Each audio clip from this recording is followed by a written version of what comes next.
Welcome to Bring Out Your Badass Self, a movement to break your negative thoughts and habits and instead focus on building each other up and encouraging fearless authenticity. Each week, we will get vulnerable and share experiences alongside our guests and audience. Come rediscover your inner badass self. Good morning, BOYBAS! How are you?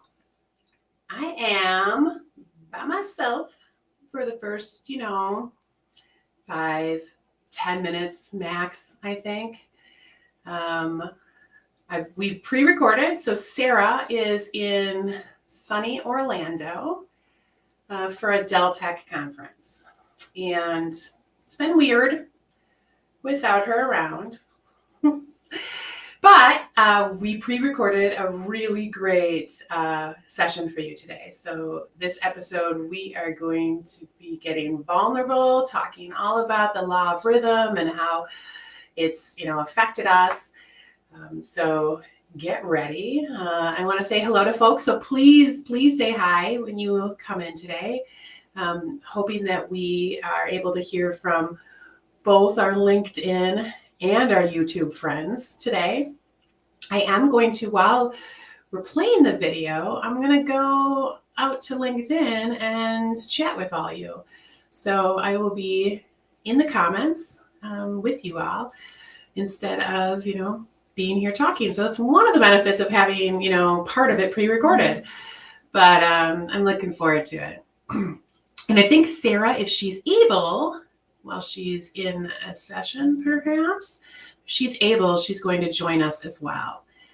So let me say hi to Carmen. Good morning. It's so nice to see you, Carmen. Thank you for being here today. I'm not seeing much from our LinkedIn crowd, so I'm a little worried that we're still having that connection issue, but we'll have to see. Good morning, J-Ro. Good morning, Badass Chica. Happy Friday. I'm in and out as usual. Today working. Have a wonderful day. Thank you, you too. Oh, yay, we have some LinkedIn. Good morning, Kim. Mwah, mwah, mwah. Thank you so much. Happy Friday to you as well. I hope you're looking forward to a great weekend. So, let me think. Anything interesting in my world? Oh, I redecorated and rearranged my office. And I don't know about you guys, but when I get my environment in a new, and really fitting situation, it just lights me up. So I've been thinking about this, remodeling the space, not tearing down walls or whatever, but doing some kind of interesting and weird things. And I couldn't quite describe it. And I couldn't quite figure out exactly what I wanted. I knew I wanted certain pieces of furniture moved. And we did it yesterday and it is splendid. All of the kids and Jenna are like, oh my God, I love it in here. I want to hang out. So I'm really, really enjoying the space, and that's been awesome. So I can't wait. This is my first work morning in the new office. And so pretty excited to feel what it feels like and to go into next week. All right, so I am going to go ahead and bring up our video and play it, and Sarah and I will say hello to each other. It's almost like a regular show. We recorded it ahead of time for you all, and it's great, and we're getting real about the law of rhythm. Please comment, please engage still. We're still asking questions in the video.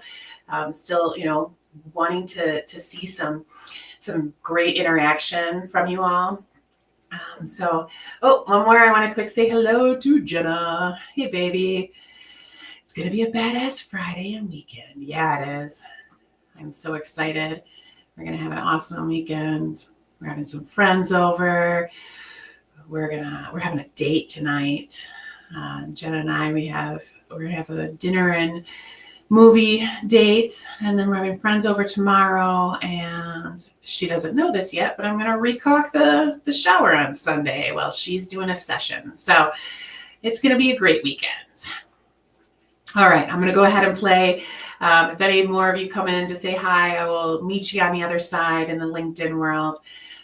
Thank you so much for being here, and please continue to engage and answer questions that we're asking throughout the episode. All right, here we go.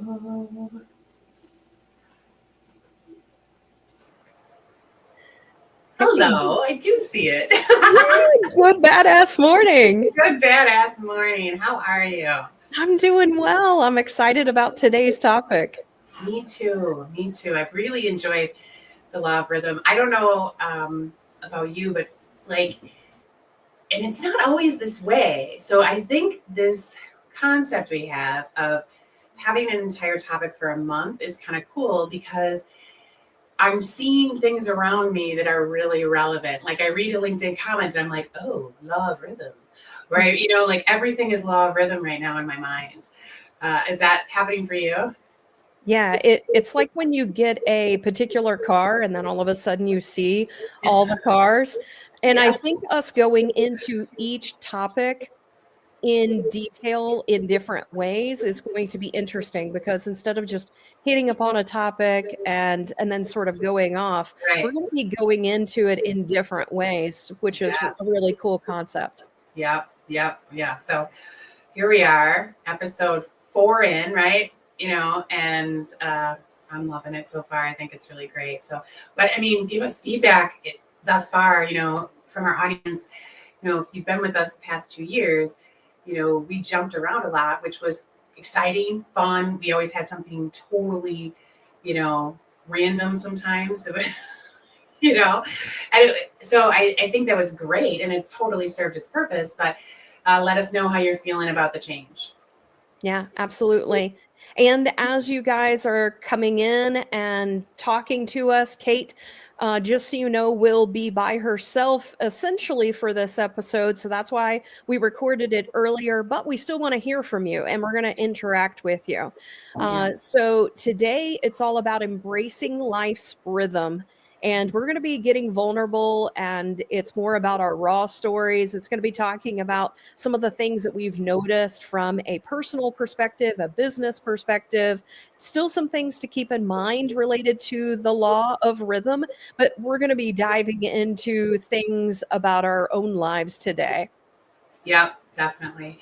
Looking forward to it. I think like the law of rhythm is applicable to all of us, but you know, there's something so validating about hearing how other people have handled things, whether it's, you know, obstacles or opportunities. You know, it's just really nice to kind of connect on that level of understanding and validation. Yeah. And one of the things that we have noticed with the law of rhythm is that it also has to do with energy. And one of the questions that we had posed to you at the end of our law of rhythm episode was a question. We gave you a homework assignment. And so today we want you to answer that question. So we're going to be doing that. So the question is, in what areas of my life do I feel stuck? And how can I recognize the rhythm that may help me move forward? And so, Cate, as people are adding that in, what are your thoughts on this? What are areas of your life that you get stuck? And then what have you done to maybe recognize those rhythms to help you to move forward? Yeah. So, this right now, the only area I feel stuck in is my sleep. It's my physical health, my sleep, and I think I'm really close to like the understanding the rhythm related to sleep was huge, and like I'm an intelligent person. Like I know about the circadian rhythm. I know about, you know, how it all works, and I know that having a schedule is, you know, so important. I did so many different types of you know, therapies or non-traditional things around sleep, as well as, you know, medical things. And I literally have tried everything. And they just felt hard to execute because of the chaos that is my life. When you have a lot to do, it is hard to have a schedule and stick to it. It's just, that's reality. And so what I finally think I'm really close to is, and maybe it's because some areas in my life have calmed down, or maybe it's because of this dedication that I have, but I'm enforcing a schedule in order to change my sleep. And I am like becoming religious about it. Like I've set it as a rule, like, just like I have a rule that I'm not going to be mean, or I'm not going to be racist or something, something so in tuned with my values. I've made a rule around sleep that, that I have to literally follow it, because it's ingrained in my values. And that has been a game changer, because it's giving me an area to focus on that's within my control, right? Mm-hmm. It's also been the only thing that is consistently advantageous or working consistently enough. It's still definitely a struggle, but so that is the area that I was feeling stuck, and have been stuck in my whole life. Like, this has been a challenge since I was a kid. And I think understanding circadian rhythm and understanding some of these things was one thing, but actually figuring out how to execute differently was the game changer. And it took, 45 years. Yeah. And you aren't the only person that deals with this. Like, I've heard lots of people that deal with struggling with their sleep cycle.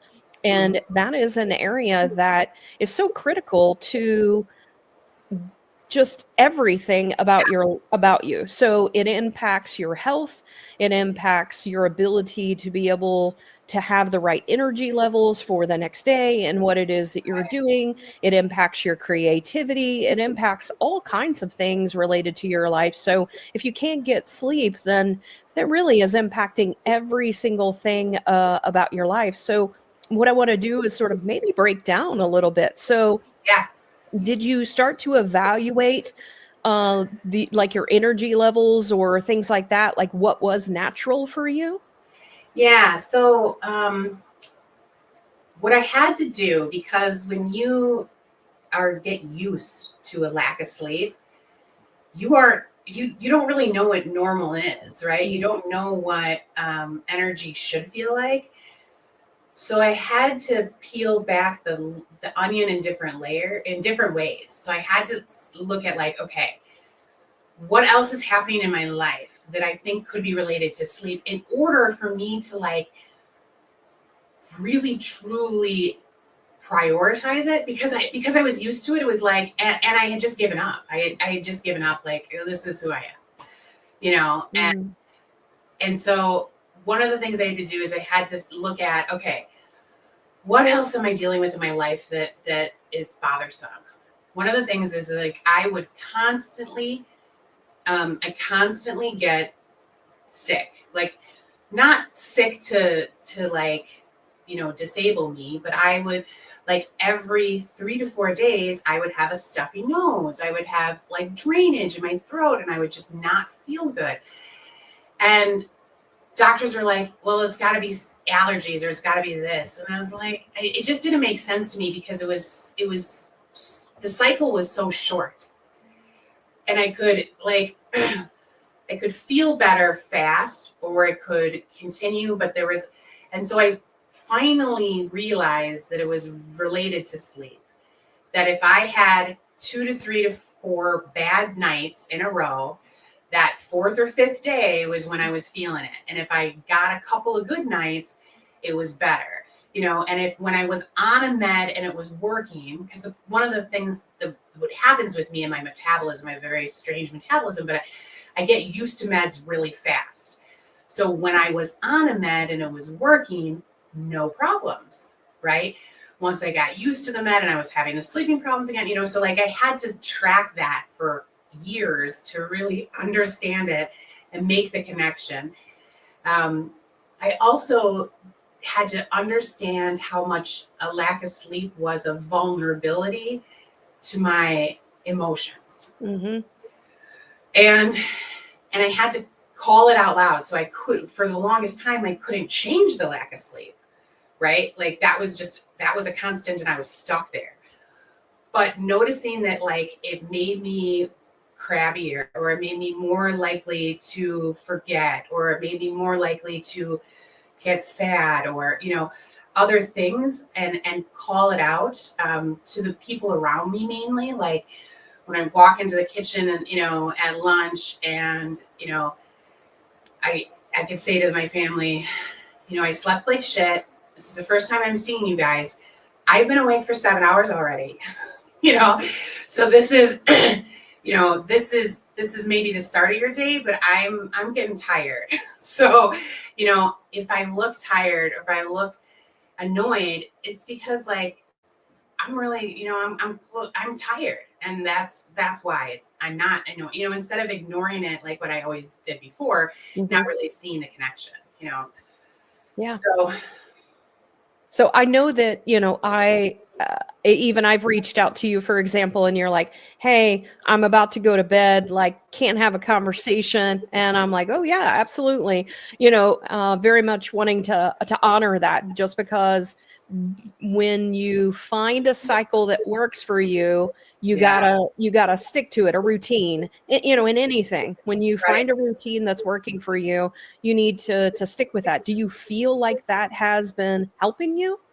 yeah, so like I have a lot of energy in my norm, especially in the morning. What I realized is like I have a pretty early like sundown, you know? And so like I start to really feel tired starting at like 4 or 5 o'clock every day. By the time I'm getting to like dinner and 8 o'clock, I am wiped. And I used to just push through. There's still things I have to do. There's still people I have to talk to. There's still, you know, things that have to happen. There's still, you know, kids have things that they want to do at this time, and I still need to do it. And realizing that by allowing myself to just be different than those around me in this way was a game changer, because I am different. I don't have the capacity. I just don't, you know? So like I stopped trying to write things at night. I stopped trying to have difficult conversations. I stopped trying to help people with tech issues, you know, because like I couldn't get it done. And then I took it a step further and started listening to like all the things that you read about sleep, like, because I was in a position where like I had to do it all. I had to just try it all and really make a go of it. So I started turning the screens off, you know, at 8 o'clock. I started, you know, making sure the house is quiet. Like, you know, like, yeah, my bedroom or my sleep area may be quiet, but you guys having a literal party directly outside my door is still like not a relaxing environment for me. Yeah. You know, and enforcing it instead of being the person who is like, well, I'll just take a back seat to it because they're having fun, and I'll just take a back seat to it because, you know, I value this relationship, and if this person wants to talk to me right now, you know, I want to be there for them, that type of stuff. Realizing that like it's all going to be okay. Like they can party tomorrow, and I can probably have that conversation tomorrow. Sure, there are times when there's emergency or chaos, you know, that you can't control, but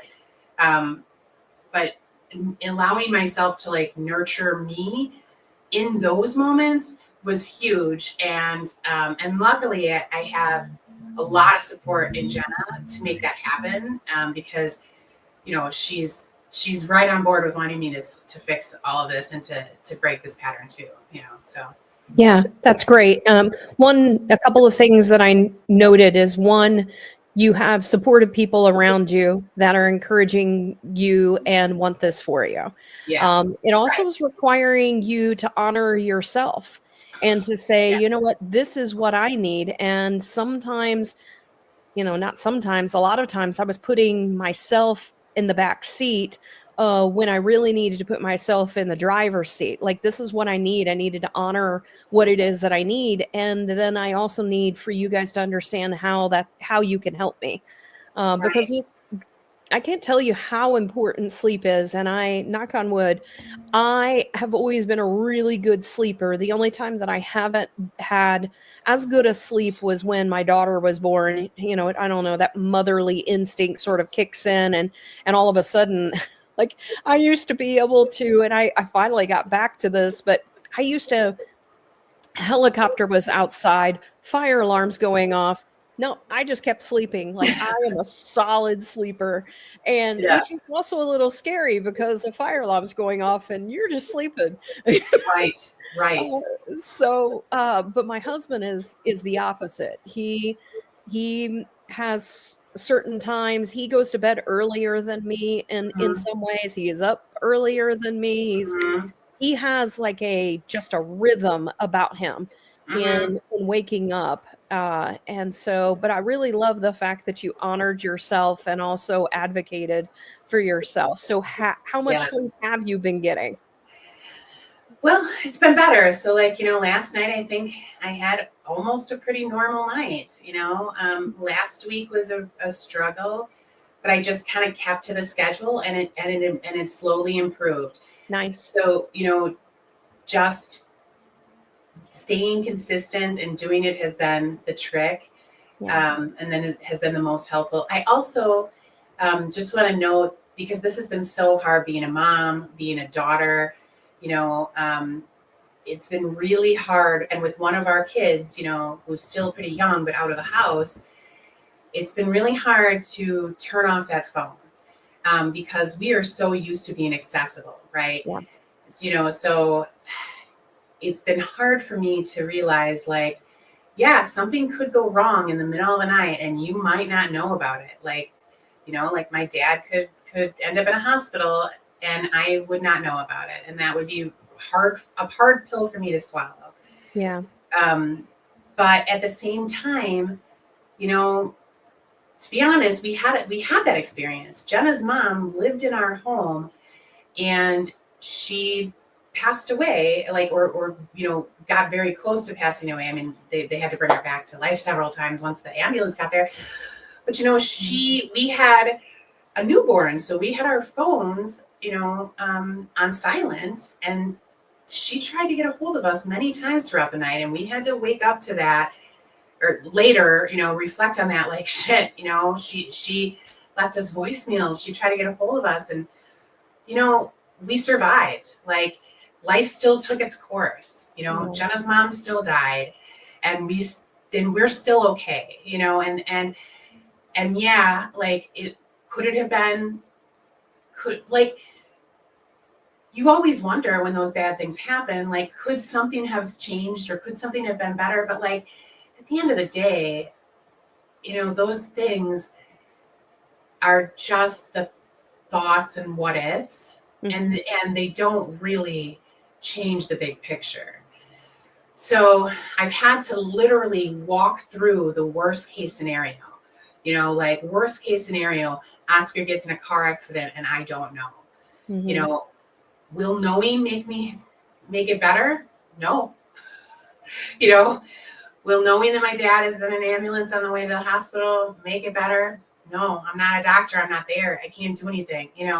And then so that's one of the things I do. Like, I kind of walk through those bad case scenarios when I'm calm. And that helps. I also remind myself that people for centuries didn't have a way to get a hold of each other, and we all survived, right? Like, it isn't. Yeah, the tech is here and it's great, but it's also proven to be in the way of our sleep, or in the way of being relaxed. And so that's just something I wanted to note, because it's so hard for us to not be accessible, right? Yeah. this day and age. Well, thank you for sharing all that. And I'm hopeful that the rhythm of the consistency of honoring yourself and finding that routine will help you to get that critical sleep Yeah. each night that really people need. Yeah. Yeah, me too. Like it's going well so far. So I think I'm getting close to unstuck, but I'm just gonna keep working on it consistently. What Yeah. about you? What about you? Yeah. Is there an area that you have been feeling unstuck? Yeah, and so I do want to just pose the question again for everybody for you to ask or ask you as well. In what areas of my life do I feel stuck, and how can I recognize the rhythm that may help me move forward?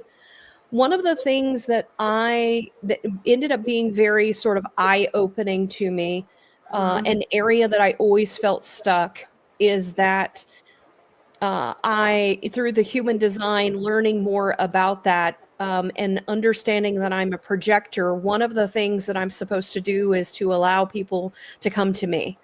One of the areas that I felt stuck in is that sometimes in the rhythm of working with people, you try to, you can see the answer. And as a projector, a lot of times information comes to you very quickly based on your areas of expertise. What I found in the areas that I was getting stuck was that I needed to spend more time asking questions to help other people get to that. So for me, it was an emotional pattern that I was getting stuck in. So being aware of the times that I was getting the sort of the highs and the lows and understanding my cycle of handling stress and also maintaining that. So I've had two times that, one honoring that the ups and downs of making sure that I'm getting time to myself. And then two, understanding that the flow of information and flow between people, sometimes I need to take a step back and allow more space in the flow between me and other individuals.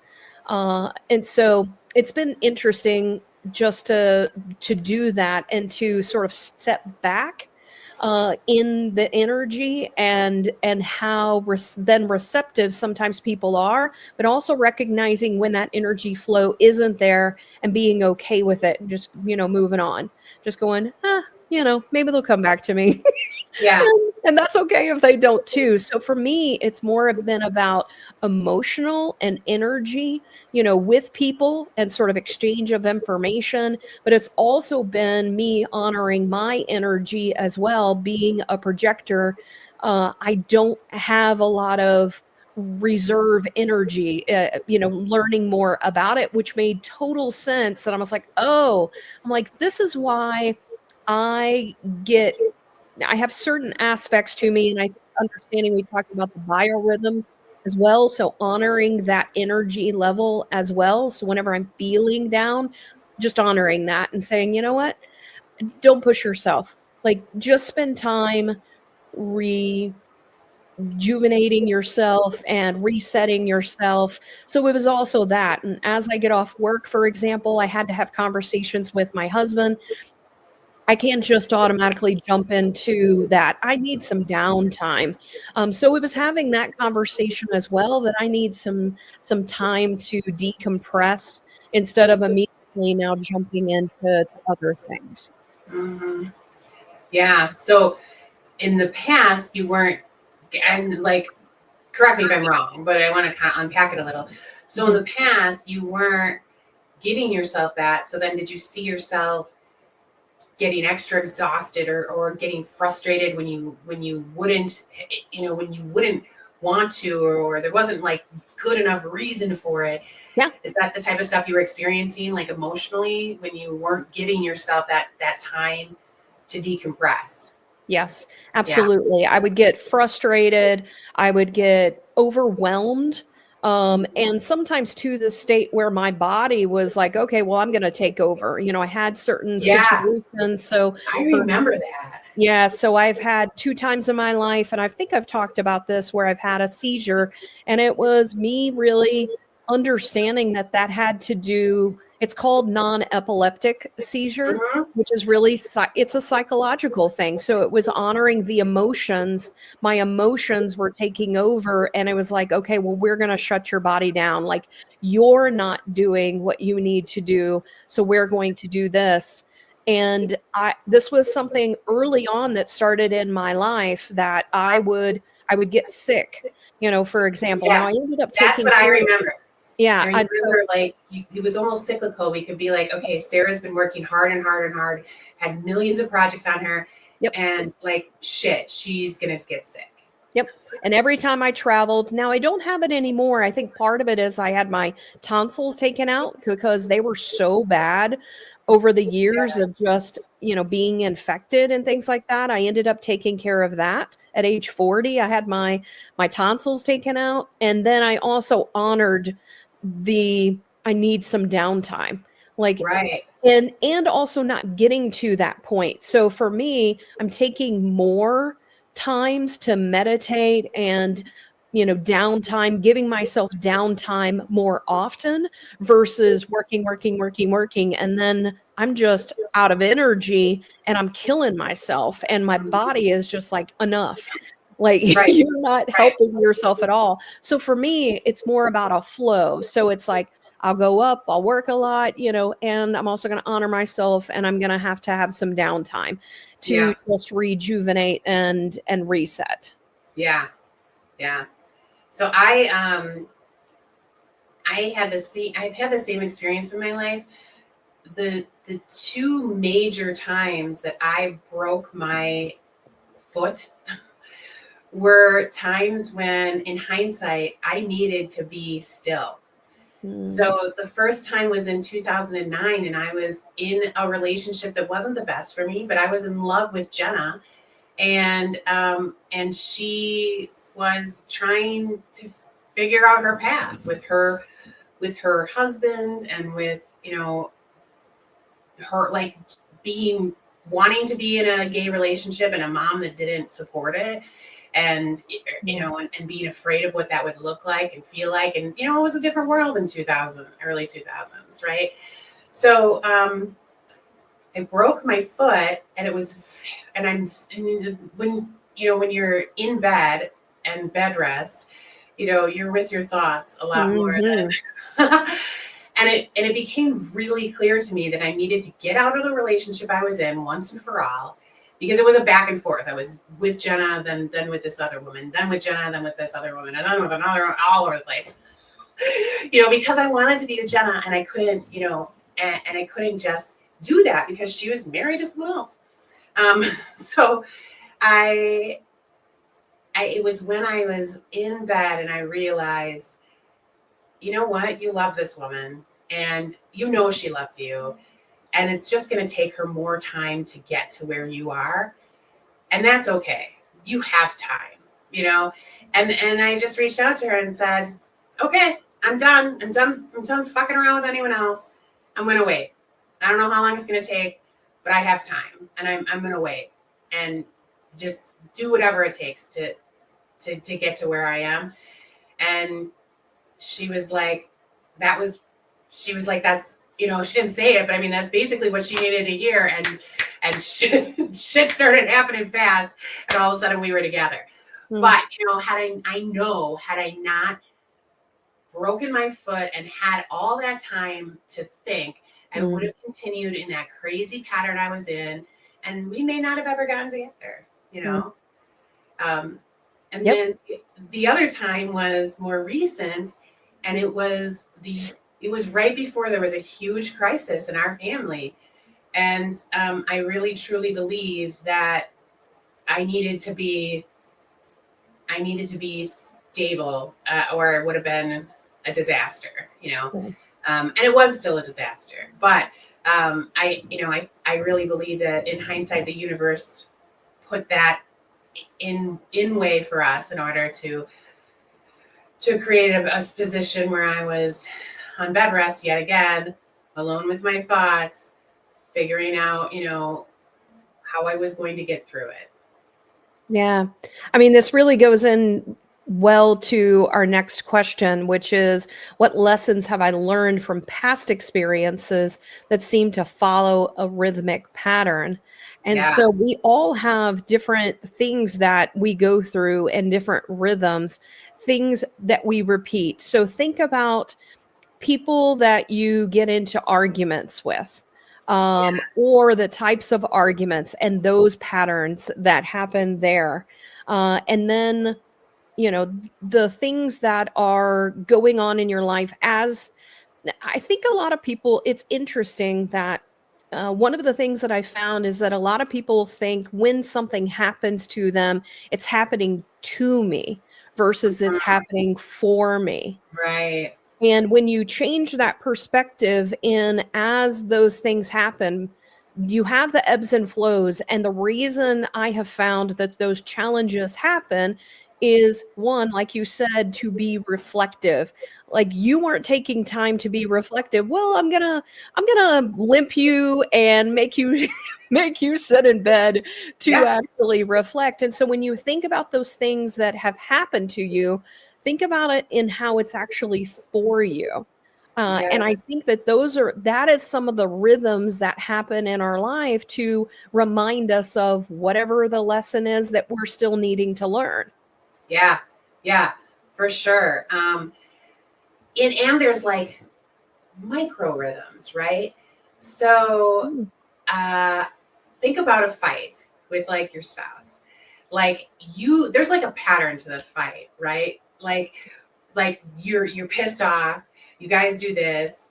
There's argument or whatever, and then like usually one of you is the one that comes back first, right, and wants to resolve, and based on your personalities, right, and maybe one of you is more resistant or needs more time to process, but whatever, you can like recognize a cycle in the disagreement, right? Mhm. And something my therapist shared with me that we have embodied in our family and are trying to get our kids to see too is that the majority of the time the end, it always comes. There's always a resolution. Yeah. You always get to the end. And what if you could skip to the end faster because it's coming? So you can you can immediately see, okay, if I go into the cycle of this fight Mhm.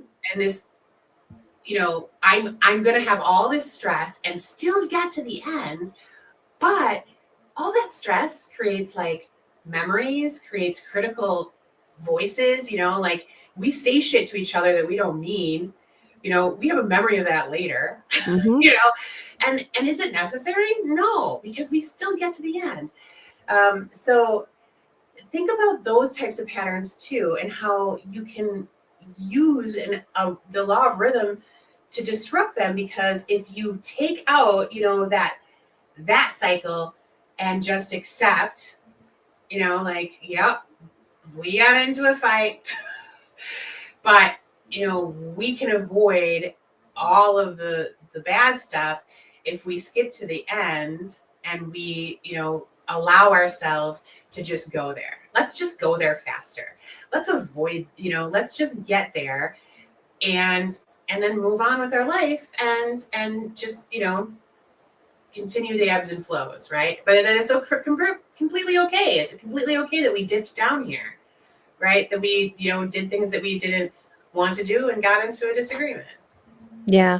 And the key word that you said was disrupt, Yeah. for me. So I'm gonna get actually pretty vulnerable right now. So, my husband and I, have been dealing with some things that we're trying to figure out. And so part of it is, I have been looking at how I can better communicate to him in so as we're talking about things, and I've also been acknowledging some of the things, asking him to be reflective in the way that um how it is that we've been arguing. Like, let's find a different way to have communication with each other whenever one of us is feeling a particular way.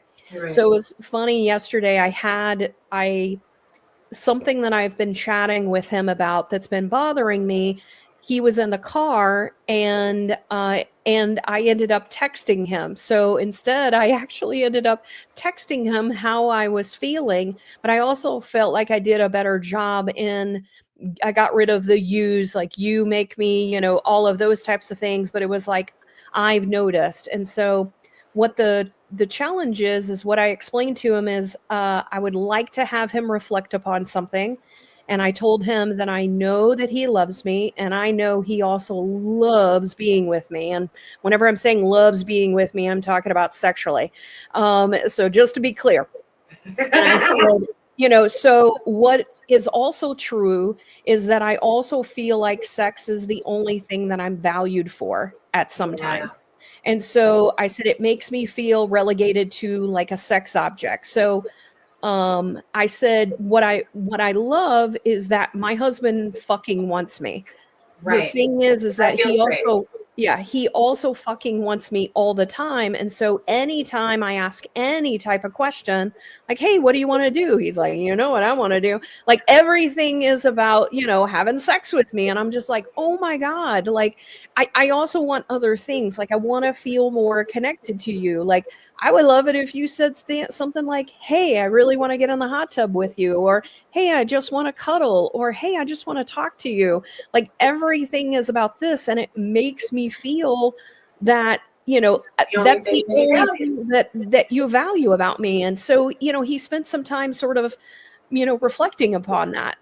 And, sometimes we go to the opposite, like, okay, I'll never ask you, for sex again, and, but he didn't. He was like, okay, I do value you for much more. And I'm like, okay, I need to hear those things.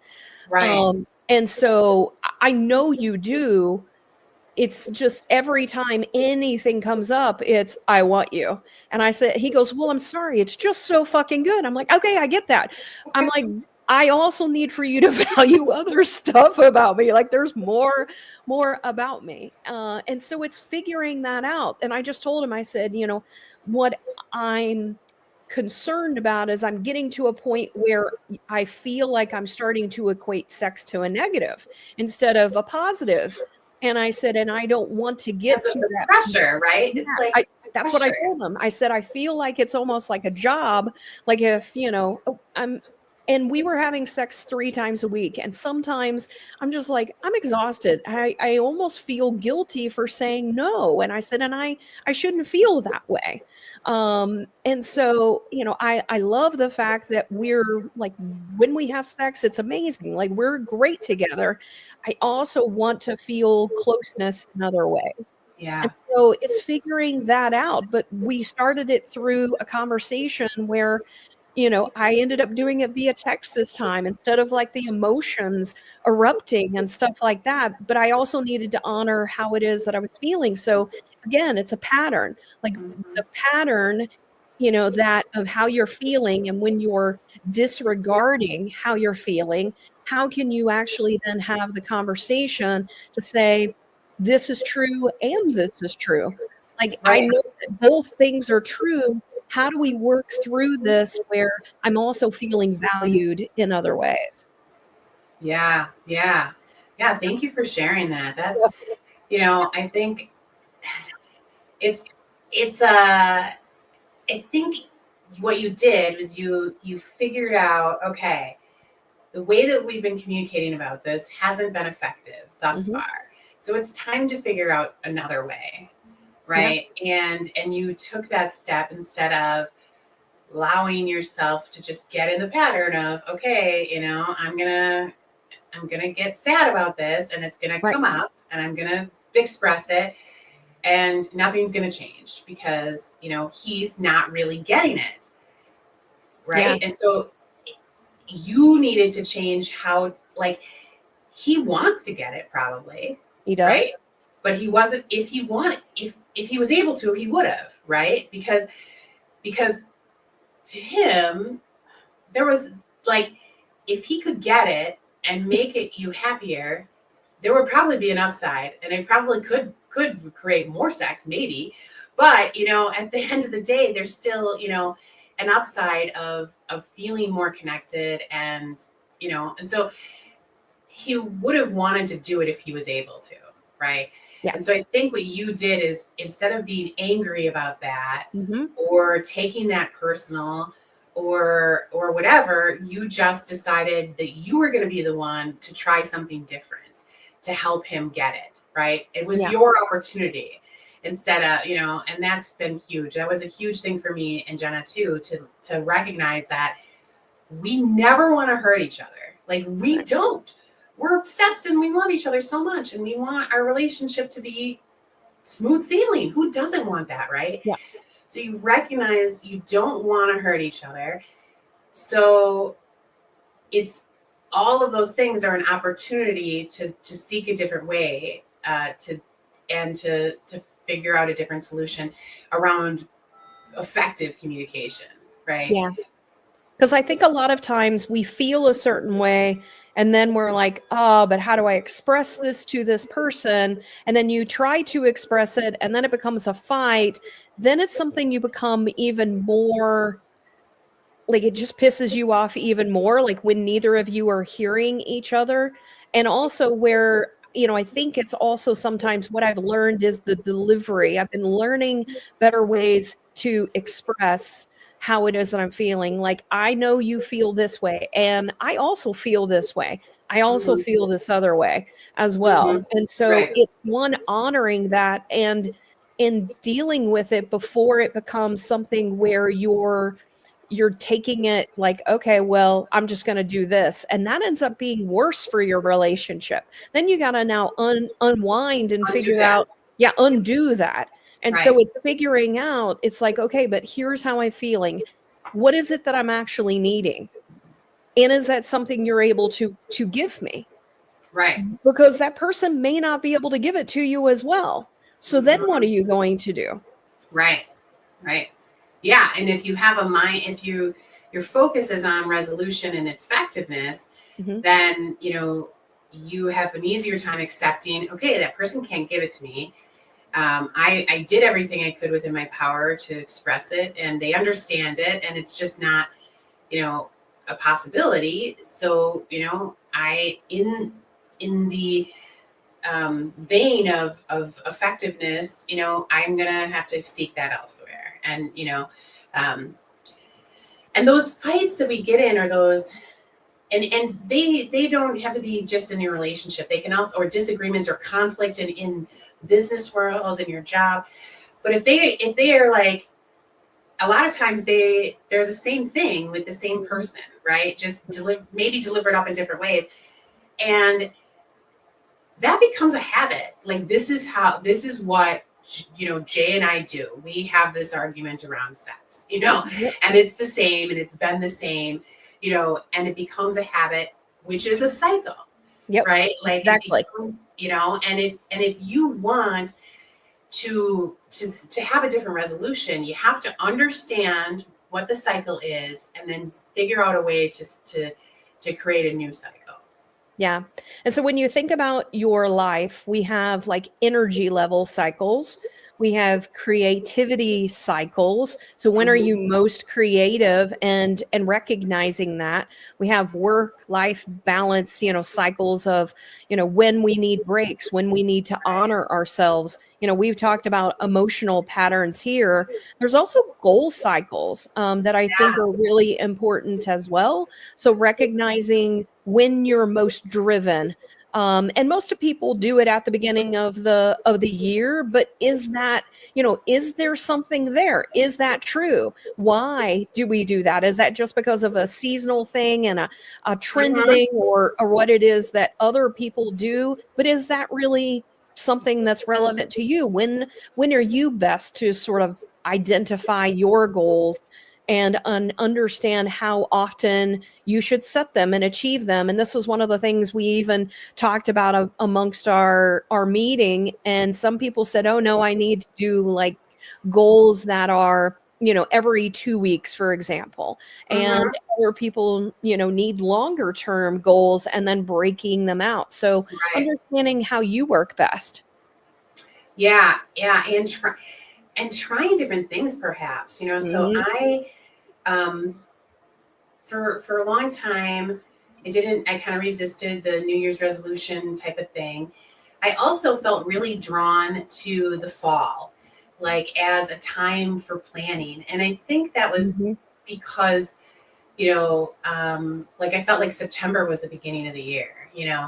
And I think that is because there is this nice ramp up time, right? Hmm. Until you have this like internal time over the winter, you know. And so I think it's important to look at all those things and analyze your energy and see what feels right. I also think there's no way that it's a one size fits all, because as we grow, as we get into new relationships, whether it's at work or clients or there's always new relationships. Whether or not we can stay married to the same person forever, but they're a new person every day, right? Your kids Yeah. are growing, they're new, they're wow, are they new, right? All the time, but then you're always, if you're in retail, every person that comes up is a new relationship, or if you're in long sales cycles, every new client is a new relationship. So we're never the same because we're always faced with new things. And I think like accepting that something may have worked really well last time doesn't mean that it's going to work well this time.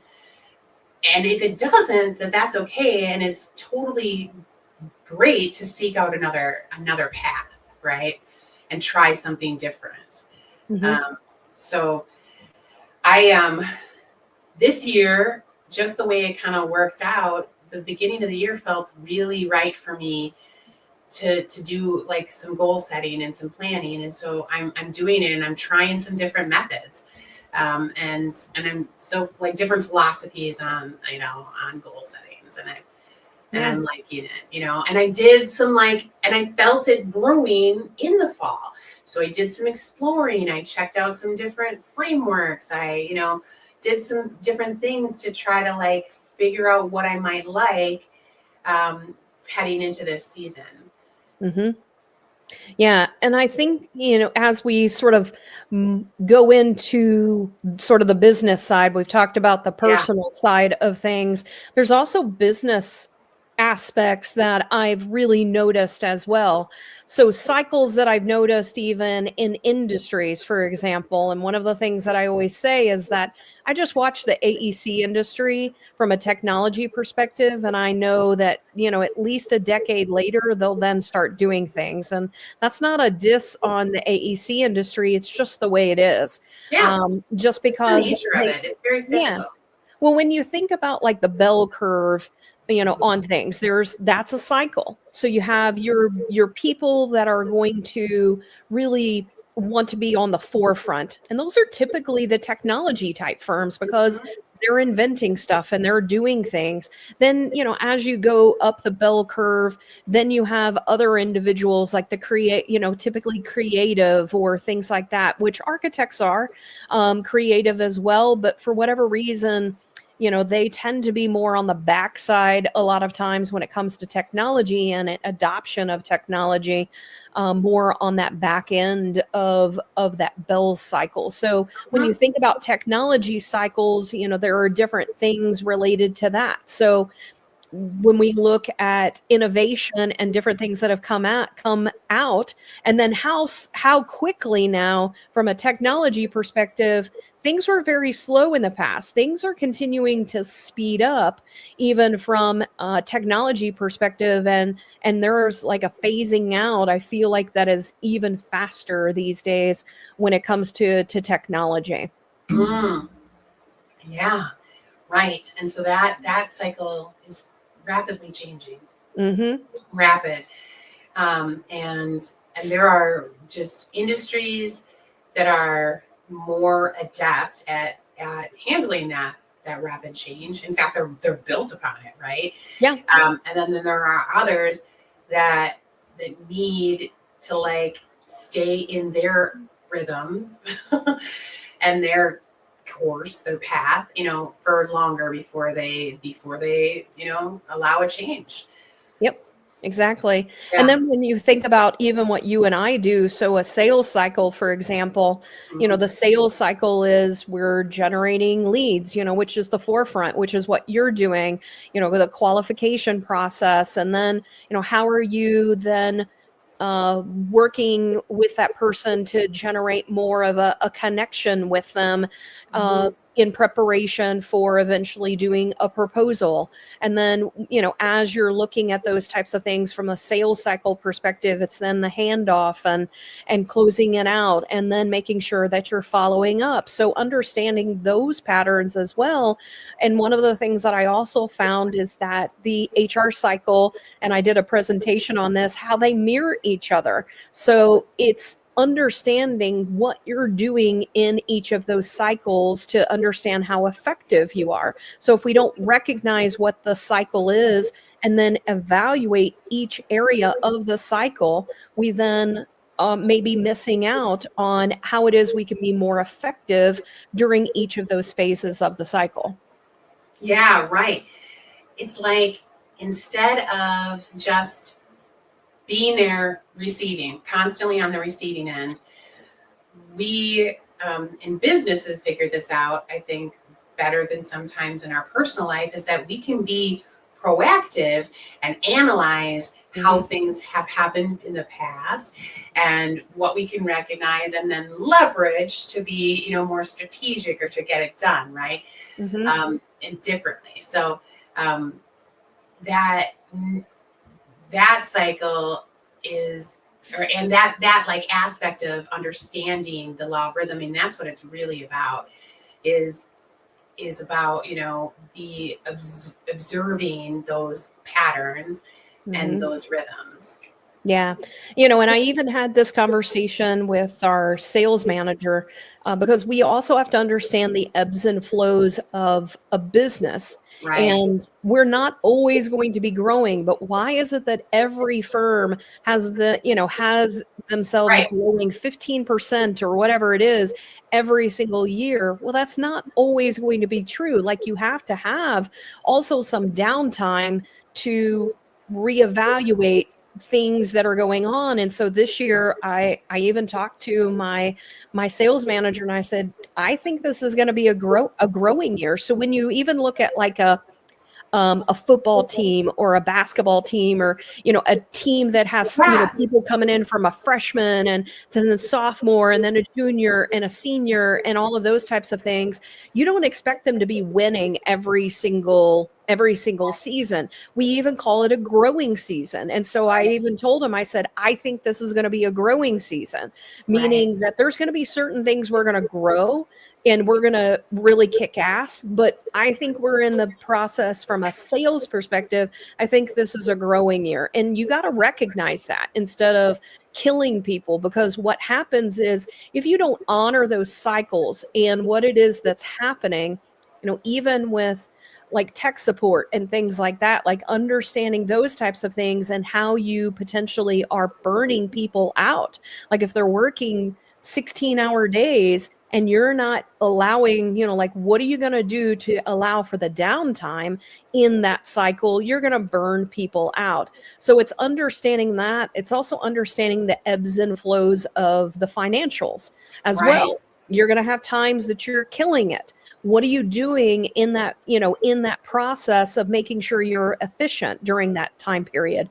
When you're not, what are you doing to then make it more effective in the times that you are going to have an economic boom, or you're expecting, in at this time period, we're going to be doing better. But what are you doing in the meantime to also be, you know, identifying things that you can do to save money and things like that?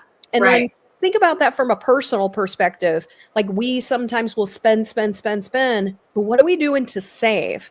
Like, Right. are we saving for, that's why they're saying of saving for a rainy day. So you have ebbs and flows.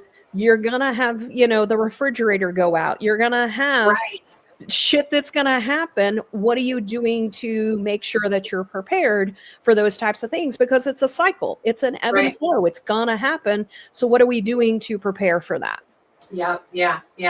And you can, see this, or you can reflect upon this, but, it takes sometimes a history for someone to see those ebbs and flows, right? Yep. Like, okay, when I look back, we didn't plan for this, and it just something always happens, something always comes up. That is the way of life, right? I think it's super important to honor the fact that there are things beyond our control, like, so not just in our personal life and our household, so when you think about the business world and having a down year, that a lot of times happens after an election, or it happens, like, there are other things that happen, in the world that impact economics that then trickle down to all of us in the business world. Yep. And we need to take advantage of those times for the growth, right? Yep. So I think that's an interesting point to kind of bring forward when we're talking about this. Like, and it's all around that awareness, right? And having some patience during the challenging times, or during the growth times, right?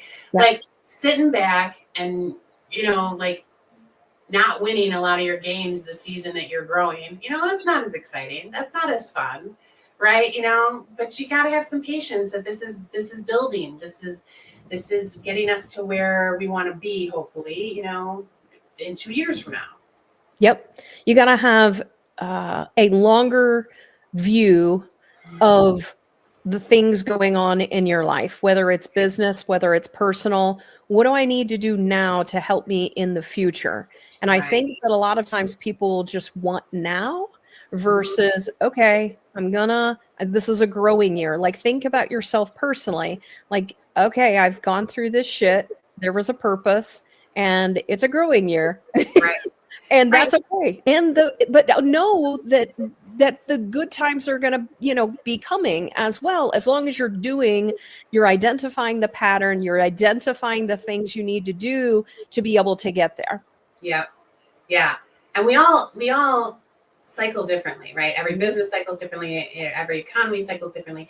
Every person does, right? So, like, understanding, who you are and what you do, but also having patience for those to experience their cycle, right? Like, risk takers in general do more things, make more mistakes, and have, oftentimes a little more success, than someone who just kind of slowly goes with the flow. Now, who's to say that what approach is different, but look at the people around you and have patience for an understanding for how they are choosing or what feels right to them in terms of how they grow and cycle.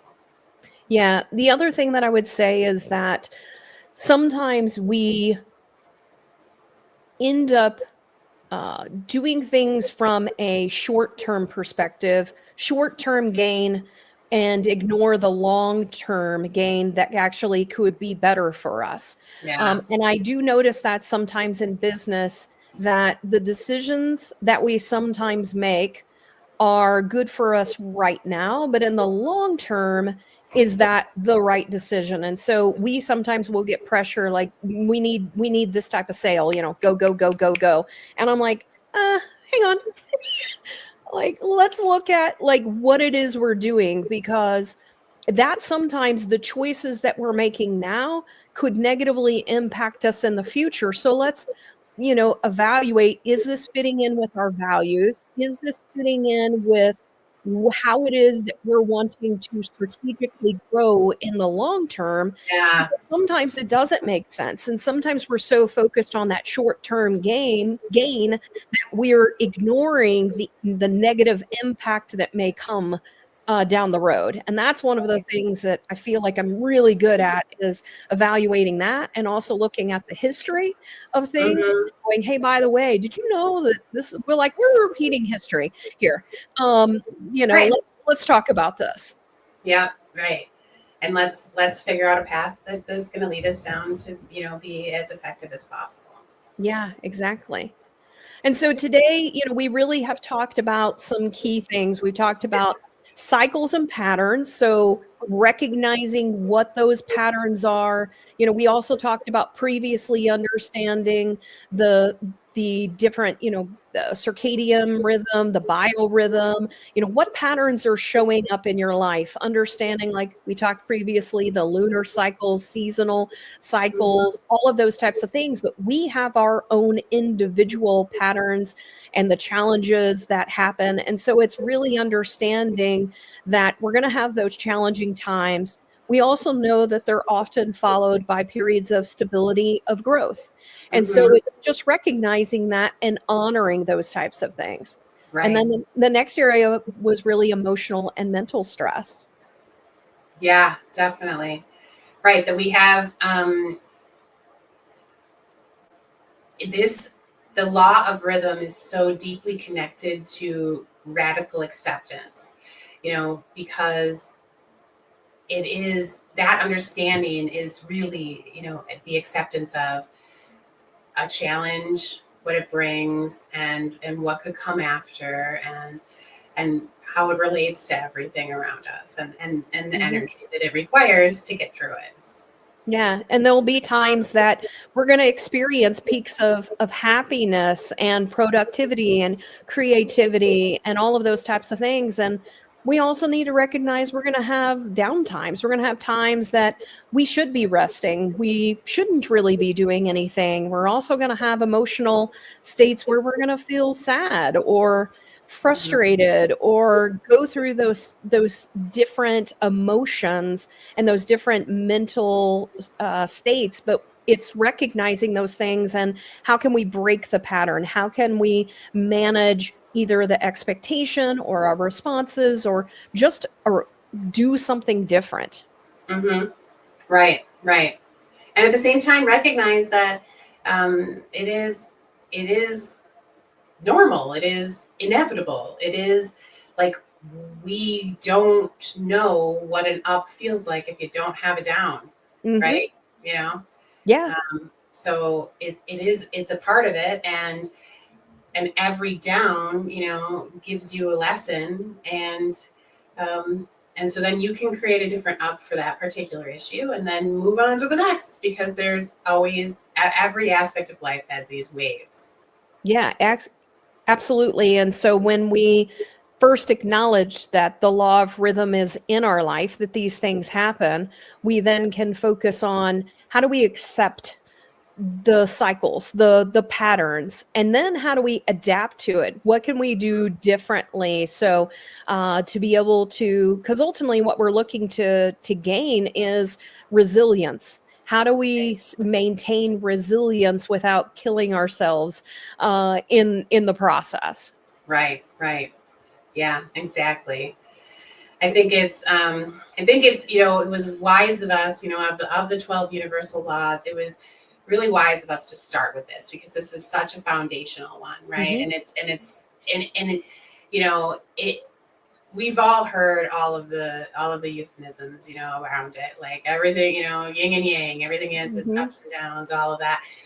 But accepting that and really learning to maximize it is the key, right? Yes. And so that's why we wanted to bring this kind of as a foundational kind of start to the year, because it is so prevalent, but it is often ignored, because it's so prevalent. Like we just kind of accept these things instead of looking at them as opportunities to get better and better and continue to grow, to really maximize them, to leverage them. Because people are more than willing to accept the ups. They're not always willing to accept the downs. And so when we recognize those things are going to happen and plan for them, like know that these things are going to happen. So what do you need to do to prepare? So think about all those things in your life. So you're going to have emotional ups and downs. How do you manage the downs? How do you, what is it that you're going to do? We have financial ups and downs in our life. How are you going to handle those downs? Again, we're going to have career ups and downs. You know, how will you manage, or who are the people you're surrounding yourself with to manage the downs? Right. So everything is going to have a flow and an ebb and up and a down. So what can you do to manage the down? Because we think that everything should be an up, when in actuality, that's just not going to happen. You're going to have ups and downs within your life. Right. But just because it is inevitable doesn't mean that we can't get better at the downs, that we can't reduce the frequency of the downs, Yep. that we can't improve the downs, the duration of the downs, right? You know, there's all these things that we can do to make the inevitable better, Mm-hmm. to make Yep. the inevitable into the opportunity, right? And so that's what it's all about. It's about, you know, accepting that there's ups and downs, accepting the fact that, yeah, of course the ups are fucking easier, you know, but the downs, we don't have to just sit back and just accept the inevitable and just wait for them to go away. We can actually, you know, impact them, learn from them, make them better, and then, yeah, we get more ups. Yeah. And then I would sort of end with another thing that we can do is to take time to do mindfulness. We talked about this on the past one, but being aware that our natural rhythm, you know, really is better handled when we take time to the downtime. So whether that's meditating, whether that's praying, whether that's, you know, even for my daughter, for example, sometimes it's just going and jumping on the trampoline, you know, whatever it is, going and being in water, just being sometimes with nature, those types of things, but doing things to help you stay grounded. And also, what are the things that you can do to help stay present in the moment? So as you're even in conversation, staying present with individuals, so you can be mindful of understanding whether there's, you know, something to pay attention to. But it's just taking acts of mindfulness that we can honor the things that we need. So having that downtime, that restfulness, the meditating, and doing it in more of a cycle of more often versus having the whole crash of coming down because you've had an up, you know, for a long period of time. Right. Yeah. There's just a couple of things to add on. Jenna, and you mentioned it briefly, and Jenna's really good at reminding people that meditation doesn't have to look like sitting and, you know, or like being successful with a guided, you know, meditation. Meditation can be taking a walk, and it can be physical. So especially for those that struggle with the typical meditation, then look for other ways, you know, taking that walk or jumping or doing the things that can be meditative and mindful, so that you are just in that present moment. That's what's important. And then the other thing that my dad is really good at reminding people of is that the real reason why you do mindfulness is to be able to gain the skill and to get good at observing things without attaching an emotion to it. So when you are in a challenging time period, you truly can be patient and understand it. You know, you can see the negative thoughts as just, you know, another leaf falling into the stream, floating down the river. You can acknowledge it and say, oh yeah, there I am having that really just horribly destructive thought about myself. And that's okay. It happens. This won't be the last time, but I'm going to detach from it, let it just go on, not live in it, not follow it down a bad spiral. And I'm going to continue on. And that's what mindfulness does, is it gives you that ability to stay in a present moment and detach a little bit. Yeah. So I'm going to leave people with this question. Yeah. So here's your homework assignment for the next time we chat. What activities or practices can I incorporate to help me align with the natural rhythms of my life? And so, as Cate said, it's different for everyone. So what is it that you are doing to stay grounded, to stay mindful, to identify what you need to accept, what you need to adapt in life, and one, just recognizing that the law of rhythm teaches us that change is inevitable, and really just understanding to embrace the rhythms that can lead to more of a balance and a happier life. Right. Yeah. Resisting that change is just going to lead to unhappiness. Yeah. All Well, right. So I love this. What activities or practices can I incorporate to help me align with the natural rhythms of my life? And even if you're really good at this, there's always opportunity to get better at something else. You know, there are always challenges. yeah, absolutely. Well, so next week, we want you guys to come back and join us.